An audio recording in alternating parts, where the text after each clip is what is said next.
ኦሪትን ሽሮ ወንጌልን ሲተካ ብሉይን አፍርሶ ሐዲስን ሲተካ በሶስት መንገድ ነው ይላል ዘወትር እየሰማናል እናስተምራለን ብለን ወንበር ዘርግተን ጉባኤ አስፍተን ተማሪ እንኳን ሰብስበን የምናስተምረው ሰው ወስዶ ለምሳሌ ወንድ ልጅ በ40 ቀን ሴት ልጅ በ80 ቀን ክርስትና እናነሳለን አይደል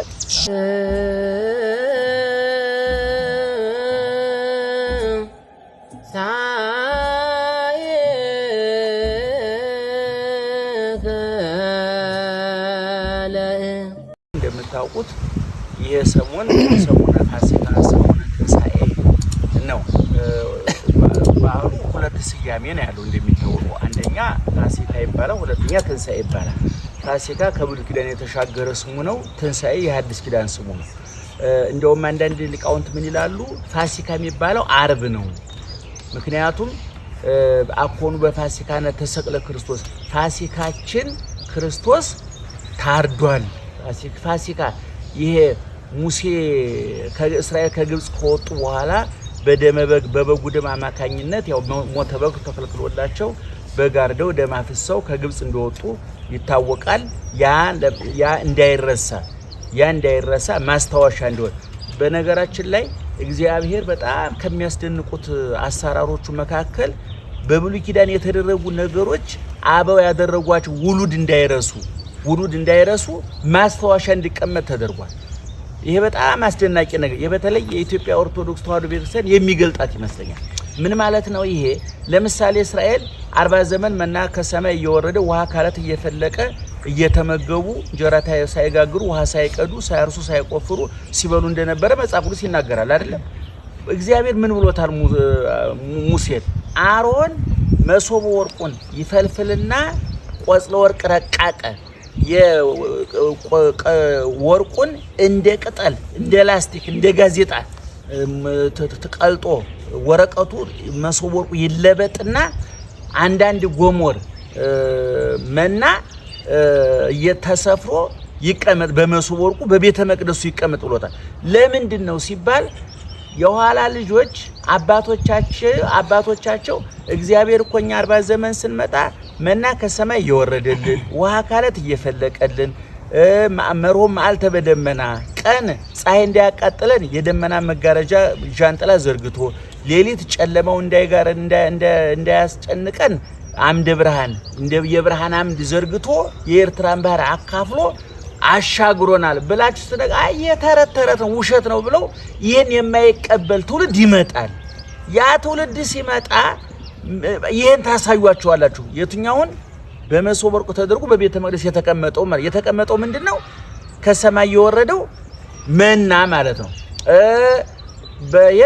በዘጸአት 17 ላይ አለ በመጽሐፈ ሳሙኤል ምዕራፍ 1 ላይ ደግሞ በኋላ ዘመን ዳዊት የገደለው ጎልያድ የጎልያድ ሰይፍ የጎልያድ ጦር መሳሪያ በጥሩ መጋረ በጥሩ ጨርቅ ተጠቅሎ በደብተራ ኦሪቱ በሙሴ ድንኳን ተቀምጦ ነበር ይላል እኛም ዛሬ በእኛም ሀገር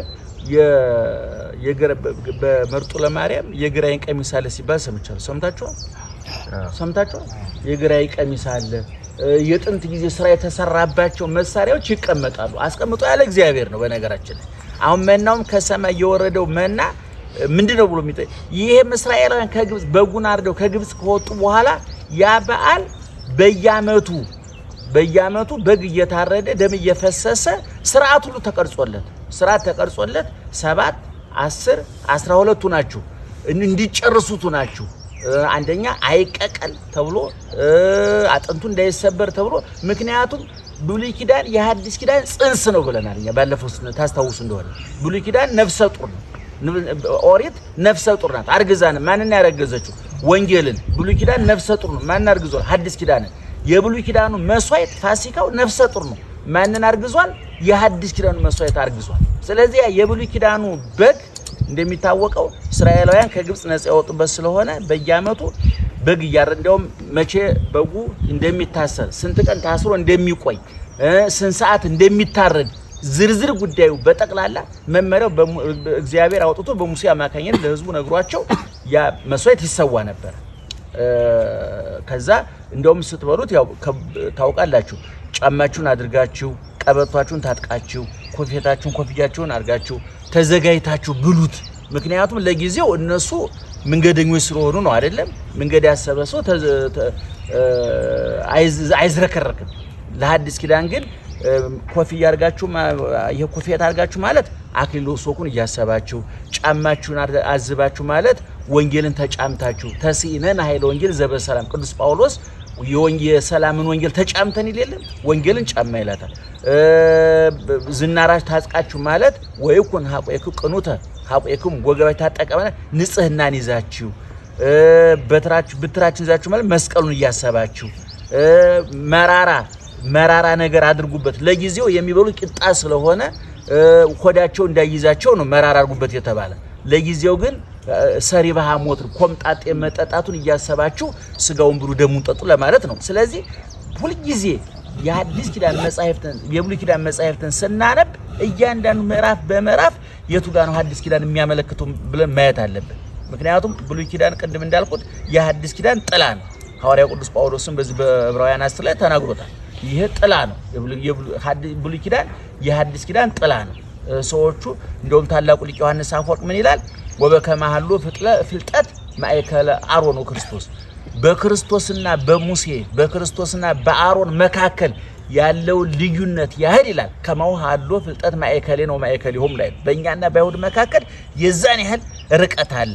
ክርስቶስ ከሙሴ ከአሮን እንደሚበልጠው የብሉይ ኪዳኑ መስዋዕት የሐዲስ ኪዳኑ መስዋዕት ከብሉይ ኪዳኑ መስዋዕት እንደሚበልጠው እኛም እንደዚሁ ከአይሁድ ከእስራኤል እኛ እንበልጣለን። እነሱ የታረደውን በግ የተፈጥሮውን በግ በሉ፣ እኛ ግን የቀራኔውን በግ በላ ነው። እነሱ ፋሲካቸውን እንደምረጭተው አከበሩ፣ እኛ በክርስቶስ ደም ፋሲካችን አከበሩ። ወደሙ ለኢየሱስ ክርስቶስ ያነጻንም ሁሉ ኃጢአትን የኢየሱስ ክርስቶስ ደሙ ከኃጢአቱ ላይ ያነጻናል ነው የተባለ። ስለዚህ ፋሲካችን ይሄኛው አሁን በዓሉ ምን ተብሎ ይጠራል? አንድ ፋሲካ ይባላል፣ ሁለተኛ ትንሣኤ ይባላል። ፋሲካ ከብሉይ ኪዳን ወደ ሐዲስ ኪዳን የተሻገረለት ስሙ ነው ማለት ነው። እኔ እየሰማችሁ እኔ ከዚሁ ጋር አያይዘን የኦርቶዶክሳዊ ተዋሕዶ ቤተክርስቲያን ሊቃውንት የሚደነቁበትን ትልልቅ ነጥቦች ማንሳት አለብን።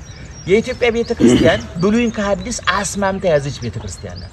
ብሉይን ከሐዲስ አስማምታ ሁልጊዜ ምን እንላለን? ከብሉይ ስርዓቱን ከሐዲስ መስዋዕቱን ከብሉይ ንባቡን ከሐዲስ ምስጢሩን ወስዳ አዋህዳ የሰራች ቤተክርስቲያን ናት። ለምሳሌ አሁን ትንሣኤን እናከብራለን።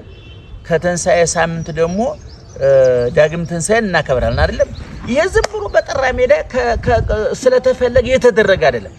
አንደኛ ጉዳዩ በሐዲስ ኪዳን የተፈጸመ ጉዳይ ነው፣ አማናዊ ጉዳይ ነው፣ ተግባራዊ ይሆን ነው። ነገር ግን ይሄ መነሻ ከብሉይ የለውም ወይ ብለው ሲፈልጉ አባቶችን ምን አሉ? እስራኤላውያን ተሰባስበው ፋሲካን ካከበሩ በኋላ ለ7 ቀን ያህል አብረው እየበሉ እየጠጡ እያመሰገኑ ይሰነብታሉ። በ7ኛው ቀን በልተው ጠጥተው ሀገሩ ሩቅ የሆነ እዛው ይሰነብታል። ሀገሩ ቅርብ የሆነ ደግሞ ሰፈሩ ቅርብ የሆነ ደግሞ ወደ የሰፈሩ ይሄድና 49ኛው ቀን በ50ኛው ቀን ይመጣል። እየሰማችሁ ነው? በ50ኛው ቀን ይመጣል። ይሄ በኦሪት ዘጸአት ምዕራፍ 23 ላይ በሚገባ ሰፍሯል። አባቶቻችን በዛ ቦታ ምን እናስገባበት ምን እንተካበት ቅድም ተናግሬያለሁ። በብሉይ ኪዳኑ በግ ፋንታ ማን ገብቶበታል ብለናል? ክርስቶስ ገብቶበታል ብለናል አይደል? በሊቀ ካህናቱ ፋንታ ማን ገብቷል? ክርስቶስ ገብቷል ብለናል። በደብተራ ኦሪቱ በመቅደሰ ኦሪቱ ፋንታ የሐዲስ ኪዳን ቤተክርስቲያን ገብታበታለች። ስለዚህ አሁን እኛ ፋሲካን ልክ እስራኤል ፋሲካን እንዳከበሩ ሁሉ እኛም ፋሲካን እናከብራለን። ልክ እነሱ 7 ቀን እንዳከበሩ እኛ ከፋሲካ ከትንሣኤ ጀምሮ እስከ ዳግም ትንሣኤ ድረስ ቅዱስ ያሬድ በሰራልን ስርዓት መሰረት እንደ አንድ ቀን የሚቆጠረው በየቀኑ ትንሣኤ ይባላል። ታውቃለህ? ወደ ወዳለ እንመቸም ለመምናን ይከብዳል። ለመምናን አንናገርም ከአቅማቸው በላይ ስለሆነ፣ ለእናንተ ግን ካህናት ናቸው የተማረ ስለሆነ መናገር አለብን። የትንሣኤ ዕለት ያ ከተባለ በኋላ በማግስቱ ሰኞ ማዕዶት ይባላል። ምስባኩ ምንድነው? ወተንሳአ። ለምን? እሁድ አንዱ ሳምንት እንደ አንድ ቀን ስለሆነ። ማክሰኞስ ምን ይባላል? ወተንሳአ። አርብ ሮብ ምን ይባላል? ወተንሳአ። ሐሙስ ምን ይባላል? ወተንሳአ። አርብ ምን ይባላል? ጠቅላላ ሳምንቱ እንዳንድ ቀን የሚከበር በየት የገበር በብሉይ ኪዳኑ ቦታ የገባ ነው። መደላድሉ ብሉይ ኪዳኑ ላይ ነው ቅድም እንደተናገር። ከዛ በሰባተኛው ቀን በእሁድ የዳግም ትንሳኤ ምንድን ይባላል? ፈጽምነ ይባላል አይደል? ታስታውሳላችሁ? በገጠር እኮ ሌላም ስም ነበረው። ኧረ ወፍጮ ምን በመባያ ነበር አባቱ ጨቁታ እንደው ወፍጮ ማሟሻ ምናምን ነገር አይባልም። የሆነ ስያሜ ነው። በደንብ መጠናት አለበት። ምክንያቱም እኔ ሁልጊዜም እንደምለው የኢትዮጵያ ሙዚቃ፣ የኢትዮጵያ ስነ ጽሁፍ፣ የኢትዮጵያ ኪነ ጥበብ፣ የኢትዮጵያ ማህበራዊ ህይወት፣ የኢትዮጵያውያን የዕለት ከዕለት እንቅስቃሴ ከኦርቶዶክሳዊ ተዋህዶ ቤተክርስቲያን ተጨልፎ የተወሰደ ነው። ይሄ ኪነ ጥበብ ብትለው፣ ስነ ጽሁፍ ብትለው፣ ፍልስፍና ብትለው፣ ሙዚቃ ብትለው ማንኛውም ኢትዮጵያ ቤተክርስቲያን ጥላዋን ያልጣለችበት እጇን ያላስነካችው ከኢትዮጵያ ቤተክርስቲያን ያልተነካካ ነገር ማግኘት አትችልም። ስለዚህ የዳግም ትንሣኤ ዕለት ፈጸም እንግዲህ ባለቤቱ ተናግሯል። ግብረ ዘውሃብ ከኒፈጸምኩ የምንልበት የሚነበበው የዮሐንስ ወንጌል ምዕራፍ 17 ነው። ምስባኩ የታወቀ የመቼም ቤተክርስቲያኒቱ ምልዕት ስለሆነች ብትነገር ብትተረክ የማታልቅ ስለሆነች እንኳን ምእመናን በሳምንት አንድ ቀን እየመጡ እየሰሟት ዘወትር እየሰማናት እናስተምራለን ብለን ወንበር ዘርግተን ጉባኤ አስፍተን ተማሪ እንኳን ሰብስበን የምናስተምረው ሰዎች እኔ ጳጳሳቱ ፓትርያርኩ የኢትዮጵያ ቤተክርስቲያን 35 እና 40% ገብታቸው ኮን እድለኞች ናቸው። እኔ ለራሴ አሁን በፊት ገብታኛለች ያስቤ ነበር። አሁን ግን ሁሉን ነገር እየመረመር እየጠለቅን በሄድን ቁጥር እየጠለቁ በሄዱ ቁጥር እየረቀቁ በሄዱ ቁጥር የበለጠ እየረቀቀ የሚሄድ የቤተክርስቲያን ትምህርት ነው። መቼም ለዚህ ይሄ ለእናንተ በጥልቀት ማስረዳት አይጠበቅም፣ ታውቁታላችሁ። ስለዚህ አሁን ፋሲካ ስሙ ከየት የመጣ ነው ብሎናል? ከብሉይ ኪዳን የመጣ ምን በምን ተተካ የሚለውን ስንወስድ በጉ በማን ተተክቷል ብለናል? በክርስቶስ ተተክቷል ብለናል። ኦሪት ዘጸአት ምዕራፍ 12ን ቁጭ ብሎ ስራዬ ብሎ ያነበበ የኢትዮጵያ ቤተክርስቲያን ታሪክ ይገባል። ታላቁ ሊቅ ዮሐንስ አፈወርቅ እንዲህ ብሎ ተናግሯል። እኔም በደንብ እንሰሙኝ ይፈልጋሉ። ታላቁ ሊቅ ዮሐንስ አፈወርቅ እንዲህ ከመብሲ ዘዮሐንስ ቤት ሐዲስ እግዚአብሔር ብሉይ ኪዳኑን አፍርሶ የሚለው በደንብ መብራራት አለበት። አብራራዋለሁኝ። ኦሪትን ሽሮ ወንጌልን ሲተካ ብሉይን አፍርሶ ሐዲስን ሲተካ በሶስት መንገድ ነው ይላል። ምናልባት የሐዲስ ኪዳን ተማሪው ክፍል ነግራችሁ ሊሆን ይችላል። ሌሎቻችሁም ስላላችሁ አላችሁ አይደል? ሌሎችም ስላላችሁ ልድገሙ። ይሄን ቤት የሚሰራ ሰው ይላል ዮሐንስ አፈወርቅ አሮጌውን ቤት አፍርሶ አዲስ ቤት የሚሰራ ሰው ለምሳሌ አሮጌው ቤት ሲፈርስ የዛገ ቆርቆሮ አለ፣ ያልዛገ ቆርቆሮ አለ። የነቀዘ እንጨት አለ፣ ያልነቀዘ እንጨት አለ። ያልተጣመመ ምስማር አለ፣ የተጣመመ ምስማር አለ። የተወላገደ በርና መስኮት አለ፣ ያልተወላገደ በርና መስኮት ይኖራል። አሮጌውን ቤት አፍርሶ አዲስ ቤት ሲሰራ ለአዲሱ ቤት የሚያገለግለውን ካሮጌው ቤት አመጡ ይጠቀማል ይላል። ይሄ ይደረጋል አይደረግም? በማይበራችሁ ይሄን ታውቁታላችሁ። ጮክ ብላችሁ መልሱ። ይደረጋል አይደረግም? ይደረጋል። ለምሳሌ ከዛሬ መስኮት ከዛሬ በር የቱ በር ይሻላል? የድሮ በር ይሻላል አይደል? ስለዚህ ምን ያደርጋል ያ ሰውዬ? ይሄኛው በር በጣም ጠንካራ ዛሬ ይሄን ብፈልግ አላገኘውም ይልና ይነቅልና ለየትኛው በር ያደርገዋል? ለአዲሱ በር ያደርገዋል። ያልተበላሸ ቆርቆሮ ካገኘም ለዚህኛው መደጎሚያ ያደርገዋል ማለት ነው። ባጭሩ ዮሐንስ አፈወርቅ ምን አለ? እግዚአብሔር ሐዲስ ኪዳንን ሲሰራ ብሉይ ኪዳንን በሶስት መንገድ ተጠቅሞበታል ይላል። አንደኛ በብሉይ ኪዳን 100 ልክ የዛገው ቆርቆሮ፣ የተጣመመ ምስማር፣ የተወላገደ በር፣ የነቀዘ እንጨት ወደ አዲሱ ቤት ይቀላቀላል አይቀላቀልም አይደል? ልክ ከብሉይ ኪዳንም የማይጠቅሙ ወደ ሐዲስ ኪዳን መሻገር የሌለባቸውን እግዚአብሔር 100% ሽሯቸዋል ይላል። ለምሳሌ በብሉይ ኪዳን አንድ ሰው ኃጢያቱን ለማስተስረይ ደም ያለው ነገር ወደ ካህኑ ይዞ ይሄዳል አይደል? በግ ሊሆን ይችላል፣ ፍየል ሊሆን ይችላል፣ ጊደር፣ ወይፈን፣ በሬ፣ ላም፣ ዋኖስ፣ ርግብ ሊሆን ይችላል።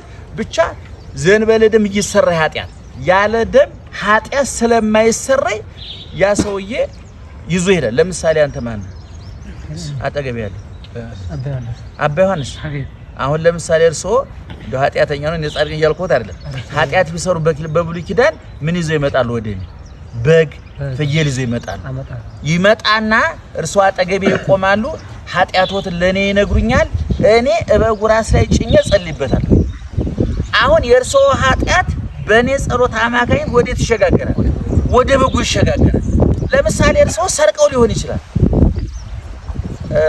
ሰርቀው ነው የመጡት ይሄ በመካከላችን ቆሞ እኔና እሱ ምን እንደወራ ሁሉም ያውቀው ነገር የለም እኔና እርሱን ምንና ሊቀ ካህኑ ኃጢአተኛውና ካህኑ ማለት እየተረዳችሁ በጉ መካከል ቆሟል እኔ በእኔ አማካኝነት የእርሶ ኃጢአት ወደ ማን ተላለፈ ወደ በጉ ተላለፈ ይወሰድና በጉ ይታረዳል ደሙ ይፈሳል በማን ፋንታ በእርሶ ፋንታ በኃጢአተኛው ፋንታ በጉ የሰራው ኃጢአት አለ ያጠፋው ጥፋት አለ የለም ስለዚህ አሁን ይሄ በብሉይ ኪዳን ሲከናወን የነበረ ነው አሁን ወደ ሐዲስ ኪዳን ስንመጣ ይላል ዮሐንስ አፈወርቅ እርሶ ኃጢአተኛ አልነበሩ በሐዲስ ኪዳኑ ኃጢአተኛ ይተካል በጉ በማን ይተካል በክርስቶስ ይተካል ሊቀ ካህናቱስ በማን ይተካል አሁንም በክርስቶስ ይተካል በብሉይ ኪዳን ሶስት ነገር ነበር የሚያስፈልገው ኃጢአተኛ ያስፈልጋል በጉ ያስፈልጋል ካህኑ ያስፈልጋል በሐዲስ ኪዳን ግን ሶስቱ ወደስ ይጣጣል ወደ ሁለት እርሶ ሐዲስ ኪዳን እኛን ይተካሉ ኃጢአተኞቹን እኔ ሊቀ ካህናቱ በክርስቶስ በጉ በማን ይተካል ይሄ የዮሐንስ ወንጌል ምዕራፍ 1 ቁጥር 29 ላይ ስትመለከቱ ምንድነው የሚለው ያለምን ኃጢአት የሚያስወግድ የማን በግ የእግዚአብሔር በግ አሁን በጉ ማን ሆነ ማለት ነው ክርስቶስ አሁን ደግሞ ወደ ዕብራውያን ሄደን ደግሞ ቅዱስ ጳውሎስ የተናገረውን ስንወስድ ምን ይላል እንዲህ ያለ ሊቀ ካህናት ዘከመዝኬ ሊቀ ካህናት ይደለወነ ጻድቅ ወንጹህ እንዲህ ያለ ጻድቅ የባህሪ አምላክ ንጹህ ምክንያት ኃጢአት የሌለበት እውነተኛ ሊቀ ካህናት ያስፈልገናል አለ ቅዱስ ጳውሎስ ያ ሊቀ ካህናት ደግሞ ማን ነው ክርስቶስ አሁን አዩ እዚህ በመስዋዕቱ በግ ብለናል በሰዊነቱ ደግሞ ምን ብለናል ካህን ብለናል ክርስቶስ ራሱ ካህን ነው ራሱ መስዋዕት ነው ለሊሁ ከሰዋኢ ወለሊሁ መስዋዕት ወለሊሁ ተወካፊ መስዋዕት ካህኑ ነው ይሰዋል በጉ ነው ይሰዋል አምላኩ ነው ደግሞ የመስዋዕቱን ዋጋ ይቀበል ወይው ጸሎቱ ለዘጸለየ እንላለን አይደል ለሚጸልይ ሰው የጸሎቱን ዋጋ ይከፍለዋል አለ አባታችሁ ነው ብላችሁ ጸልዩ አለ ወደ ማን ነው የሚጸልይ ወደሱ ዋጋ የሚከፍል ማን ነው እሱ እንደዚህ ብለ ጸልዩ ብሎ ያረቀቀል ማን ነው እሱ ማመልከቻውን ያረቀቀው እሱ ነው ማመልከቻውን የሚቀበለው እሱ ነው እንዲያለ ባለስልጣን የለም ማለት አሁን አንዳንድ ቦታ ባለስልጣን ለስራ ማመልከቻ ስታቀርቡ እንደውም ዘመድና ገንዘብ ከሌላችሁ ማይቀበላችሁ ግን ውስጥ ዘመድ ባለስልጣን ካላችሁ ምን ያደርጋል እንዴ ለምንወያይበት ነጥብ ይሄ ነው ምን ፈልገው ሰራተኛ ይሄ ነው እንደዚህ አድርገህ ጸፋ አምጣ ይልምና ይጠቁማቸው ወይ በስልክ ወይ ማውና ቦታ ጠብቁ አንተ በነገረ መሰረት ታቀርባለህ በኋላ ባለስልጣን ነው ይሄኛው መመዘኛችን አሟልቷል ይላል ግን እሱ በጎን ነግሮ ነው አሁን ክርስቶስ እንዲህ ብላችሁ ጸልዩ አለ አባታችሁ ነው ብላችሁ ጸልዩ እንዲህ ብላችሁ ጸልዩ ካለ በኋላ የጸሎቱን ዋጋ የሚከፍለው ማን ነው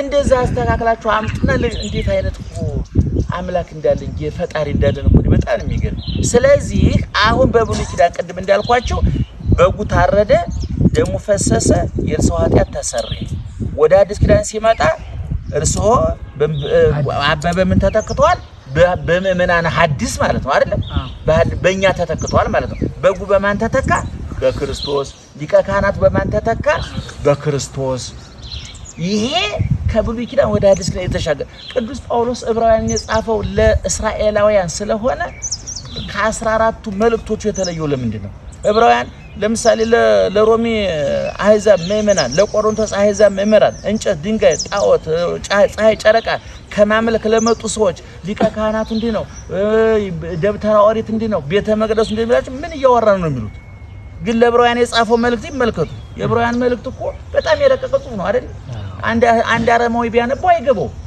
ግን ቅዱስ ጳውሎስ እንደየ አማኙ ጠባይ የሚጽፍ ስለሆነ ምክንያቱም ስብከት የሰባኪውን አዋቂነት ማሳየት አይደለም የተሰባኪውን አቅም ማሳደግ ላይ ነው መመስረት ያለበት የሰባኪውን ዕውቀት ማሳየትማ ቢሆን ክርስቶስ በእርሾ ያስተምር ነበር እንዴ በመረብ ያስተምር ነበር ኩሽና ገብቶ የሴት እርሾ ይጠቅስ ነበር እግዚአብሔር እንኳን እግዚአብሔርኛ እንኳን ባቅማችን አይ ቀለል ያለ ምሳሌ ብለን እንኳን እናልፈዋል አይደል አሁን አንዳንድ ጊዜ ስለ ኪችኑ ስለ ጓዳ ስናስተምር አይ እንዴ ቀለለ ይላል አንዳንድ ሰው እንዴ ሰሚዎቻችን ናቸው ያቀለሉት ታዲያ ጓዳ ለሚውል ምእመን ምስጢረ ሥላሴ ምስጢረ ሥጋው ለፈተፍት ነው እንዴት አድርጎ ሊሰማይ ነው ወባምጣነ ይኩሉ ሰሚዓ ነገሮሙ ነው መጽሐፋችን የሚለው መስማት በሚችሉት መጠን ነገራቸው ስለዚህ ባጭሩ ቅዱስ ዮሐንስ አፈወርቅ ታዲያ ምን ይላል አዲስ ክርስቶስ ኢየሱስ ክርስቶስ ብሉይ ኪዳንን በሐዲስ ኪዳን ሲተካ ሶስት ስራ ሰራ አንደኛ 100% ምን ብለናል ነገሩ 100%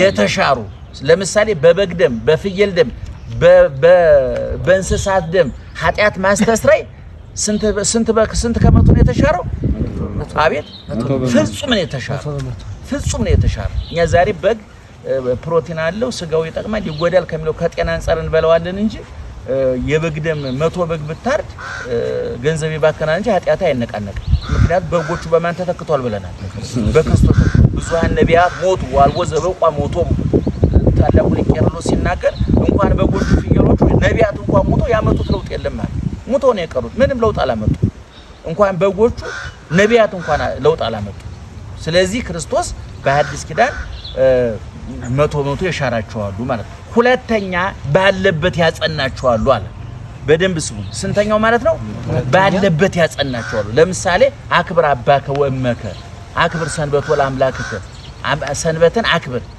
እናት አባትን አክብር አትስረቅ አትቀማ የተባሉ ጎች አሉ አይደለም ደግሞ ባለብ እንደገና ደግሞ በሶስተኛ ደረጃ ደግሞ የበለጠ ማጠናከሪያ የተጨመረባቸው ደግሞ አሉ ስንተኛ ማለት ነው አንደኛ እየሰማችሁ አይደል አንደኛ ፈጽሞ ሁለተኛ ማጠናከሪያ ባሉበት የጸኑ አይ እንግዲህ ጠቢን ጊዜ ተጀምሯል አይደል ትርጓሜ ባሉበት አንደኛ ምንድነው ያልነው 100% ሁለተኛ ባሉበት የጸኑ ህጎች አሉ ሶስተኛ ማሻሻያ የተደረገላቸው ማጠናከሪያ የተጨመረ ይሄ የማቴዎስ ወንጌል ምዕራፍ 5ን ያነበበ ሰው ሙሉ መልሱን ያገኘው ሰማይክሙ ዘተብህለ ለቀደምትክሙ ለቀደሙ ሰዎች የተባለውን ሰምታችኋል አፍቅር ቢጸከ ወጸላጸላይከ ጠላተ ይትዘሙ ነበር አይደለም አትሳደብ አታመንዝር ይትዘሙ ተብሎ ተጽፎ እንደተባለ ሰምታችኋል በብሉይ ኪዳን አታመንዝር ማለት ምን ማለት ነው ወንድ ከሴት ሴት ከወንድ ጋራ አትውደቅ ማለት ነው አትውደቅ ማለት በሐዲስ ኪዳን ግን ይትፍቱን ጨመረ በይትፉ የበለጠ በዘራያ ማለት ነው ያ በዘራያ ያያ አመነዘረ ብሎ ጨመረበት አባቶቻችን ምን ብለዋል እንደው እንደ ሽምብራ አጥር ብለዋል እኮ መተርጉማን አለ እኛ ሊቃውን የሽምብራ አጥር ከተማ ልጅ አይገባውም እኛ ነን የሚገባን የገጠር ልጅ እኛ ገጠሮች ስለሆነ እግዚአብሔር ይመስገን እናውቀዋለን ሽምብራ ታውቃላችሁ አይደል በሸቱ የሚበላው ምንድን ነው የጓያ ሸት ይበላል ይበላል የሽምብራ ነው አይደለም አሁን ለምሳሌ ሽምብራ ሲታጠር ሽምብራው አጥሩ ዝግ ከሆነ ሽምብራው እዛ ነው መሆን ያለበት ምክንያቱም ለምንድን ነው በአጥሩ ተሾልኮ ነቆ እንዳይወስድ አርቆ ነው ማጠር ያለበት እኔ ለምሳሌ ዝግ ከሆነ አጥሩ ሽምብራው እዛ ነው መሆን ያለበት አርቆ ማጠር ማለት ነው ነቅሎ እንዳይወስድ ሌላ የማይበላ ከሆነ አጥቁ ምክንያቱም ሾልከ ማትወስዱ ማለት ነው አሁን ኢየሱስ ክርስቶስ ምን አደረገ ይትዘሙን አጥራበጀ ምን አይነት አጥራበጀለት በያያ መነዘረ ምክንያቱም ኃጢአት እያደገም ይመጣ ነገር የስሜት ህዋሳት ናቸው ኃጢአት የሚሰሩ ታውቃላችሁ እኔ ሁሉ ጊዜም በመድረክም ተናግረው በቴሌበሬዶም ሁሉ ጊዜ ተናግረው አውቃለሁ ለምሳሌ አንድ ሰው ለመስረቅ ቢፈልግ መጀመሪያ ልቡ ነው የሚያመነጨው ልስረቅ ነው አይደለም ለምሳሌ ዝሙት ለመፈጸም ቢፈልግ አንድ ሰው መጀመሪያ ምንድነው የሚያደርገው መደወል ነው ያለበት አይደለም ቁጥሩን የሚያየው ማን ነው ቁጥሩን የሚነካው ማን ነው መጥራት አለ መጥራት የሚያረጋግጠው ማን ነው ሲነሳ መልስ የሚሰጠው ማን ነው ምላስ አፍ አይደለም ምላስ እሺ ወደ ቀጠሮ ቦታ የሚሄደው ማን ነው በር የሚከፍተው ማን ነው ልብስ የሚያወልቀው ማን ነው አሁን ቆይ ከስሜት ህዋሳት በዚህ ኃጢአት ውስጥ ተሳትፎ ያላደረጋለ የለም ሁሉም የስሜት ህዋስ ለዚህ ነው አኡሩ አይንቲክሙ ለበጋድ ዋጽሙ አይዛኒክሙ አይናችሁን አሳውሩ ጆሮአችሁን አደንቁሩ ማለት ነው አይናችሁን ጠብቁ ልጅ ሆይ ልብህን ጠብቅ እግርን ጠብቅ አይደል ምክንያቱም ልብ መመሪያ ካልሰጠ እግር አይሄድማ አይና አይማ አየህ አሁን ክርስቶስ ምን አደረገ? አይ ሰውየው ከወደቀ በኋላ ከመረባረብ በድንጋይ ይወገር በሳት ይቃጠል ከማለት አረቆ ማጠር አይንህን ጠብቅ ነው። አይንህን ካልጠበቅ ዘበኛ የት ነው የሚቆመው? በነገራችን አሁን ዘበኛ የመቅጠር እድል ቢኖራችሁ ዘበኛ የት ነው የሚቀመጠው? አቤት በር ላይ ሳሎን ነው የሚቀመጠው? መኝታ ቤት ነው የሚቀመጠው? አይደለም፣ ዘበኛ በር ላይ ነው። አሁን በዘርያ የማን ዘበኛ ነው? የየትዘሙ ዘበኛ ነው። በር ላይ ነው የሚቆመው። ገና ከሩቅ ነው የሚከላከሉ። አይንህን ጠብቅ። ነገሮች ካለቁ በኋላ እዛ ከተሰባበረ በኋላ እሱ የብሉይ ኪዳን በጣም የሚገርመው ደግሞ ሐዲስ ኪዳን በጣም ደስ የሚለው ይሄ ሁሉ አጥር ታጥሮ እንኳን አጥሩን አፍርሰህ እንኳን ብትሄድ 7 ጊዜ አይደለም እስከ 7 ጊዜ 7 ንስሐ አለ። ሕግሰ መሲሐዊት ተራይራት በክርስቶስ አለ ምዛንቱ ላይ ያለው ብሉይ ኪዳን ይፈለጥ ይቆረጥ ይንደድ ይቃጠል ነው። በሐዲስ ኪዳን ግን አታድርግ ይላል። አድርገህ እንኳን ብትገኝ ነስህ ተመለስ ነው። ስለዚህ አሁን ኢየሱስ ክርስቶስ የሐዲስ ኪዳንን በብሉይ ኪዳን በሐዲስ ኪዳን ሲተካ ኦሪትን በወንጌል ሲተካ እንደው እንደምለው ኦሪት አልፏል፣ ኦሪት ተሸራለች፣ ብሉይ ኪዳን ተሸራል እንደ የፕሮፓጋንዳ እንደሚነዛው አላዋቂ ንባቡ ትርጓሜው ከምስጥሩ የተምታታበት አይደለም። እኛ ምን ይላል መጽሐፉ? ለዚህ ነው የኛ አባቶች ልባሞች ስለሆነ እኔ እጅግ የተዋህዶ ሊቃውንት እኔ በእውነት ነው የምላችሁ። እኔ የብሉይ ኪዳን የሐዲስ ኪዳን ተማሪዎች ሁሉ ጊዜ ክላስ ክፍል ነግራችኋለሁ። እኔ የኛ ሊቃውንት በጣም ተደናቂዎች ናቸው። በጣም ነው የማደንቃቸው። ከብሉይ ኪዳን መወሰድ ያለበትን ወስደው ለምሳሌ ወንድ ልጅ በ40 ቀን ሴት ልጅ በ80 ቀን ክርስትና እናነሳለን አይደለም? ይሄ ንባብ የት ነው? ዝም ብሎ ይሄን ቁጥር እኮ አይ ከ30 40 ይሻላል፣ ከ70 80 ይሻላል፣ ወይም ደግሞ ከ50 40 ይሻላል፣ ከ90 80 ይሻላል ብለው አይደለም የወሰዱት እኮ። ለመጽሐፍ ቅዱስ ይሄ ቁጥር አዲስ ቁጥር አይደለም፣ የነበረ ቁጥር በዘሌዋውያን 12 ላይ ባለቤቱ ነግሮናል። ቁጥሩ አለ። ምን የሚል ቁጥር? ወንድ ልጅ በ40 ቀኑ ሴት ልጅ በ80 ቀኗ ወደ እግዚአብሔር ቤት መጥተው እናትና አባቶቻቸው መስዋዕት ይዘውላቸው ከማን ይወለዱ? የማን ዜግነት ያገኙ? የእግዚአብሔር ዜግ የማን ቤተሰብ ይሁኑ? እነዛ ህፃናት በብሉይ ኪዳን መስዋዕት ሲሰዋላቸው እናት አባታቸው አቅፈዋቸው ሲመጡ ነፍስ አውቀዋል? መርጠው አይ በቃ 40 ቀኔ ነው ቤተ መቅደስ ውሰዱኝ እንዴት ታስቀሩኛላችሁ ብለው ነው? አይደለም። እግዚአብሔር የሚመርጥ እንጂ የሚመረጥ አምላክ አይደለም። ለምሳሌ አንተ በ40 ቀኔ ነፍስ አላወኩምና በ40 ዓመት ለወቀው ብትል የ40 ቀኑ ኢየሱስ ነው የ40 ዓመት የሚመጣው። የ80 ቀን ኢየሱስ ነው በ80 ዓመት የሚመጣው። እኔ እናቴ ኢየሱስ አዳይ ነው፣ ክርስቶስ አዳይ ነው፣ ሞቶልኛል፣ ተሰቅሎልኛል፣ አምላኬ ፈጣሪዬ ነው፣ ልጄ 40 ዓመትም ቢሞላው የተሻለ አምላክ አያገኝም ብላ ነው በ40 ቀን የወሰደች።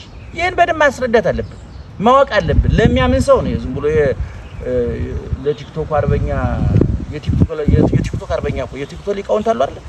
የቲክቶክ ብሎ የሐዲስ አለ። አሁን ጉባኤ በፊት ስንት ነበር? 4 አይና ነበር። አሁን 5 አይና ሆነ። ሰምታችሁ አይደል? አልሰማነው ለማለት ነው። 5 አይና ሆኗል። አሁን መጋቢ ጎግል የሚባል መጥቶ መጋቢ ብሎ ያለ መጋቢ ሐዲስ አለ። የሊቃውንት መጽሐፈ ሊቃውንት የተማረ ምንድን ነው የሚባለው? ሊቀ ሊቃውንት አለ። መጽሐፍ መነኮሳት የተባለ ምን ይባል ነበር? መልአከ ምክር ይባል ነበር። አሁን ደግሞ 5ኛ መጋቢ ጎግል ተው። አሁን አየህ ሰው እንቅልፋም ስለሆነ ስለማያነብ ጎግል አድርጎ መጥቶ ያብራራለታል። እኔ አንዳንድ ጊዜ እጠይቃለሁ ጎግልና ሰዎች ዶክተር ገሌ ምናምን ገሌ በዚህ ጉዳይ እኔ አሁን በቀደም ያንደ ፍልስፍና ቃል ፈልጌ እንትን አልኩኝ ፈለኩ ዶክተር እንትና በዚህ ጉዳይ ያብራሩና ምናምን የተባለውን ቁልጭ አድርጋ መጣችልኝ። እንዴ ከነቀደም ተከተሉ ዘብራንቾ ፊሎሶፊ በደንብ አድርጋ በፊሎሶፊ ውስጥ ስንት ብራንቾች አሉ ብላ ያንን በደንብ አድርጋ። ስለዚህ ያንን ቁጭልና አንድ 15 ደቂቃ ጎግል አድርጎ የኛ ሰው አያነብማ። እግዚአብሔር ይመስገን። እኔ አሁን ሰው እንዲያነብ ይገፋፋ። እኔ አሁን ብዙ ጊዜ ሰው አለማንበቡ ነው እኛን ሊቅ አድርጎን ያቆየን። ሰው ቢያነብ እኮ የዕለት እንጀራችሁ ሁሉ አደጋ ላይ ይወርዳል። ማለት ነው። አሁን አንዳንድ ሰባኪ ሰውን ንስሐ አይገባም ይላል። አለመግባቱ መጥፎ ነው። መግባቱ ግን ያንተን እንጀራ ያደርቀዋል። እንዴ በጀት ይዘጋል። መጥፎ ነው። ሰው አያነብም። የኛ ሰው በጣም ነው የሚያሳዝነኝ። ስለማያነብ ጥቂት ሰዎች ይፈነጩበታል። በፖለቲካው ጥቂት ሰው ይፈነጭበታል። በኢኮኖሚክሱ ጥቂት፣ በሃይማኖቱ ጥቂት ሰው ይፈነጭበታል። እኔ አሁን ስለ ከዋክብት ስለ ጨረቃ ስለ ማያት ምናምን ትንታኔ ይሰጥኝ በጣም ይገርመኝ። ቁጭ ብላችሁ አንደኛኛ ሊቃውንት አስቀድሞ ተንትነው አስቀምጠውታል። ሁለተኛ ዛሬ እግዚአብሔር ይመስገን ናሳ መሄድ አይጠበቅብህ፣ አስትሮኖመር መሆን አይጠበቅብህ፣ ጠፈራት አየራይ መምጠቅ አይጠበቅብህ። ቁጭ ብለህ ነካ አድርገህ ዕውቀትህን ማዳበር ትችላለህ። ስለዚህ ደግሞ የዕውቀት ዓላማው ምንድነው? የምታወራው እንዳታጣ መሆን እንጂ መጽደቅ አይደለም። አንተ 4 ጉባኤ ተምረህ ሲኦል ወርደህ እሞይ ሊገቡ ይችላል፣ መበለት ወለት ገባ ትችላል። ምክንያቱም 4 ጉባኤ ተምራልና ጽደቅ የሚል መጽሐፍ አልተጻፈም። የብሉይ መምህር የሐዲስ መምህር የኔታ 4 አይና ናቸው። ደግሞ የኛው ዕውቀታውን ደግሞ የሚገርመኝ ትርጓሜውን ይዞ ይመጣና ሰውየው አንድም እንዲህ ይላል፣ አንድም እንዲህ ይላል። ግሩም እግዚአብሔር በውስተ ደመናት በነቢያት ግሩም ነው። ደመናት ያላቸው ነቢያት ናቸው፣ ደመናት ሐዋርያት ናቸው። እሱ የጥንት ሊቃውንት ተራቀውበት እኮ እኛ የተበላውን ፍርፋሩ ስላቀረው ሊቅ